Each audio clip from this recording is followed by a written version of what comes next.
1926 Vienna. एक औरत की जिंदगी जैसे रुक गई थी।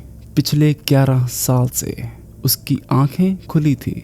वो देख सकती थी, सुन सकती थी, सोच भी सकती थी, लेकिन दिक्कत ये थी वो हिल नहीं सकती थी, जरा सा भी नहीं। उसका परिवार उससे बात करता था, वो सब सुनती थी, सब समझती थी, लेकिन जवाब नहीं दे पाती थी। और सबसे अजीब बात, उसकी जिंदगी ऐसे ही अटकी रही 11 साल तक।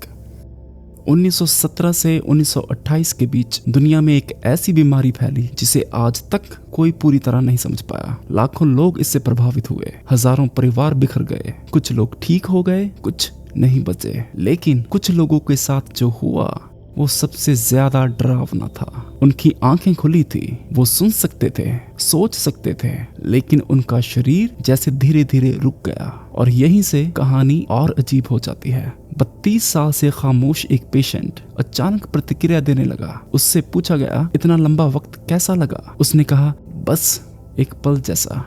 सोचो, 32 साल, और उसे लगा जैसे बस एक झपकी ली हो। और सबसे अजीब बात, 100 साल बाद भी किसी को पक्का नहीं पता ये बीमारी आई कहां से थी और फिर अचानक गायब कैसे हो गई।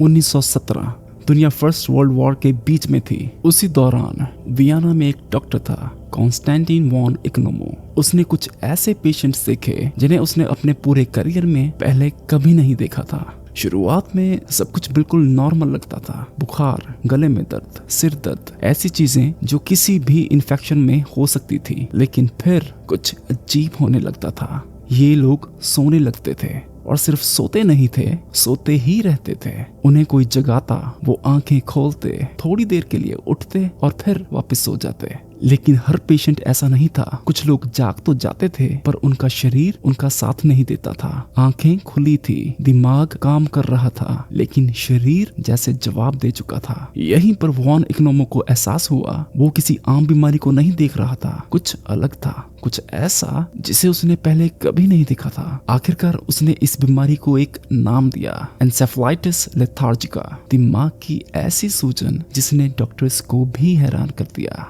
1920 तक ये बीमारी दुनिया के अलग अलग हिस्सों में दिखाई देने लगी थी। यूरोप, अमेरिका, एशिया, लगभग हर जगह डॉक्टर्स इसके केसेस देख रहे थे। लेकिन सबसे अजीब बात ये थी कि हर पेशेंट की कहानी थोड़ी अलग थी। कुछ लोग कई कई दिनों तक सोते रहते थे, कुछ लोग सालों तक एक अजीब सी जकड़न में फंस जाते थे। कुछ लोगों के चेहरे से एक्सप्रेशन ही गायब हो जाता था, जैसे किसी ने उनके चेहरे को पॉज कर दिया हो। कई डॉक्टर्स कहते थे उन्हें देखकर ऐसा लगता था जैसे वो सामने मौजूद तो हैं, लेकिन कहीं और खो गए हों। लेकिन सबसे डिस्टर्बिंग केसेस कुछ और ही थे। ऐसे लोग जो पूरी तरह होश में थे, वो सुन सकते थे, महसूस कर सकते थे, अपने आसपास क्या हो रहा है समझ सकते थे, लेकिन बोल नहीं सकते थे, हिल नहीं सकते थे।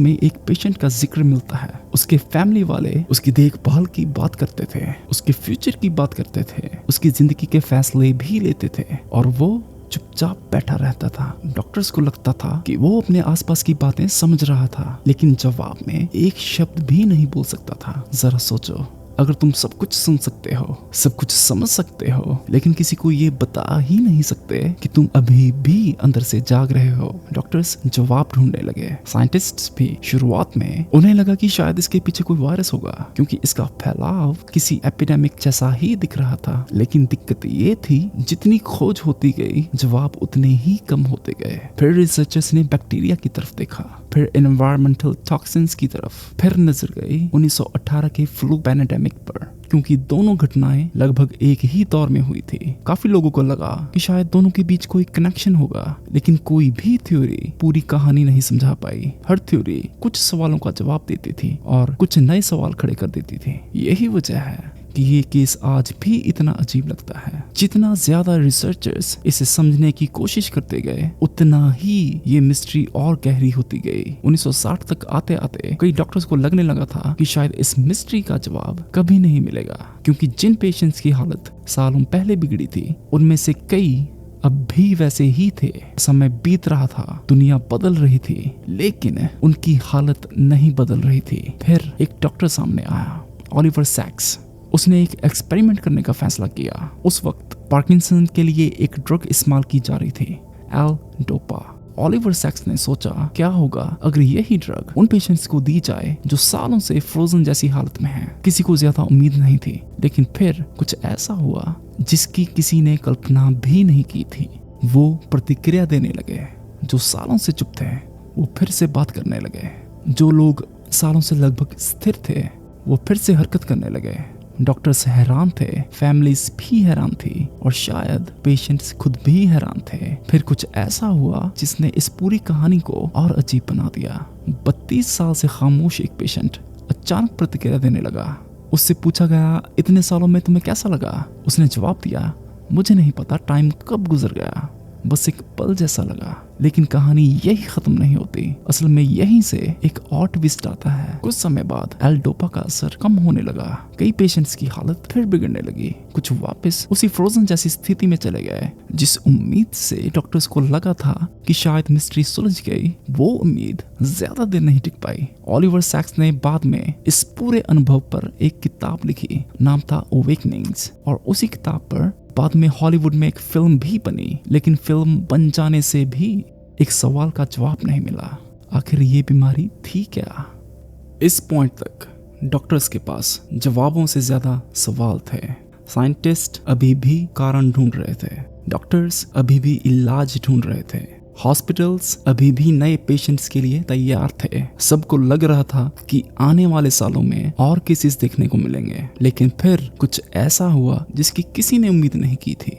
केसेस कम होने लगे, पहले धीरे धीरे, फिर और तेजी से, फिर इतने कम कि डॉक्टर्स ने भी ध्यान देना शुरू कर दिया, और फिर लगभग गायब।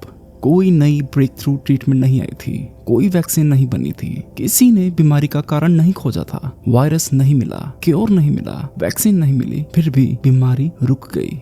जरा सोचो, अगर कल कोई एपिडेमिक शुरू हो जाए, पूरी दुनिया उसे देख रही हो और फिर कुछ साल बाद वो अपने आप गायब हो जाए बिना किसी एक्सप्लेनेशन के, तो क्या होगा? यही एन्सेफेलाइटिस लेथार्जिका के साथ हुआ। एक बीमारी जिसने दुनिया भर में लोगों की जिंदगी बदल दी थी, अचानक इतिहास के पन्नों में सिमटने लगी, जैसे किसी ने उसका स्विच ऑफ कर दिया हो। और यहीं से ये सिर्फ एक मेडिकल मिस्ट्री नहीं रही, ये उन रेयर केसेस में से एक बन गई जहां हमें पता है कि कुछ हुआ था, लेकिन आज तक नहीं पता कि हुआ क्यों था।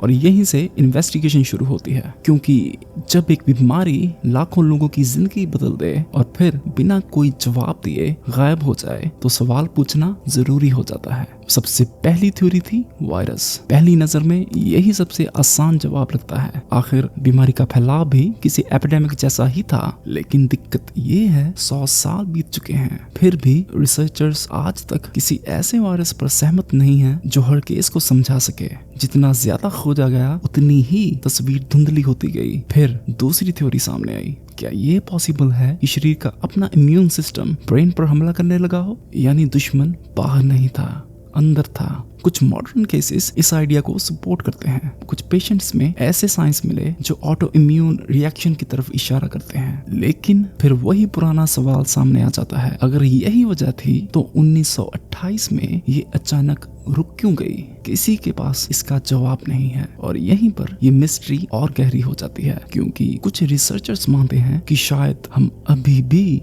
पूरी कहानी नहीं जानते। आज भी कभी कभी ऐसे रेयर केसेस सामने आते हैं जो पुराने रिकॉर्ड्स याद दिला देते हैं। लेकिन क्या उनका कनेक्शन उसी बीमारी से है या वो कुछ और है? कोई पक्का नहीं कह सकता। एक सदी बीत चुकी है, कई थ्योरीज आती रही, रिसर्च होती रही, लेकिन आज भी कोई थ्योरी इस फाइल को पूरी तरह बंद नहीं कर पाई है। और फिर फिलिप लेदर, इस पूरी मिस्ट्री का शायद सबसे उदास अध्याय। 1931 में उसे इस बीमारी से डायग्नोज किया गया था। उस वक्त वो सिर्फ 11 साल का था। शायद किसी ने नहीं सोचा होगा कि उसका नाम दशकों बाद भी इस कहानी का हिस्सा होगा। फिर दुनिया बदलती रही, वर्ल्ड वॉर 2 आया और चला गया, इंसान चांद तक पहुंच गया, कंप्यूटर्स आए, इंटरनेट आया, पूरी दुनिया बदल गई। लेकिन एन्सेफेलाइटिस लेथार्जिका का जवाब नहीं बदला। वो अब भी गायब था। 2002 में फिलिप लेदर की मृत्यु हुई। उसे इस बीमारी के आखिरी अज्ञात सर्वाइवरों में से एक माना जाता है। सोचो, उसकी जिंदगी का लगभग पूरा दौर इस मिस्ट्री की छाया में गुजरा, और शायद यही इस कहानी का सबसे फ्रस्ट्रेटिंग हिस्सा है। इतने साल बीत गए, इतने लोग इस पर काम कर चुके हैं, फिर भी रिसर्चर्स के पास जवाबों से ज्यादा सवाल हैं, और शायद आज भी किसी पुराने रिकॉर्ड में इस मिस्ट्री का कोई मिसिंग पीस छुपा हो, या शायद नहीं। हम उसका नाम जानते हैं, हम उसके सिम्टम्स जानते हैं, हम जानते हैं कि उसने दुनिया भर में लोगों की जिंदगी बदल दी। हम जानते हैं कि लोग उसके सामने बेबस थे। हम जानते हैं कि वो आई और फिर गायब हो गई, लेकिन एक सदी बाद भी हम ये नहीं जानते कि वो थी क्या। हम ये नहीं जानते कि वो शुरू कैसे हुई, और हम ये भी नहीं जानते कि वो अचानक खत्म कैसे हो गई। शायद किसी दिन साइंस इसका जवाब ढूंढ ले। शायद किसी पुराने सैंपल में वो सुराग मिल जाए जो इतने सालों से गायब है, या शायद ये मिस्ट्री हमेशा के लिए मिस्ट्री ही रहे। लेकिन जब तक वो जवाब नहीं मिलता, एन्सेफेलाइटिस लेथार्जिका इतिहास की सबसे अजीब फाइलों में से एक बनी रहेगी।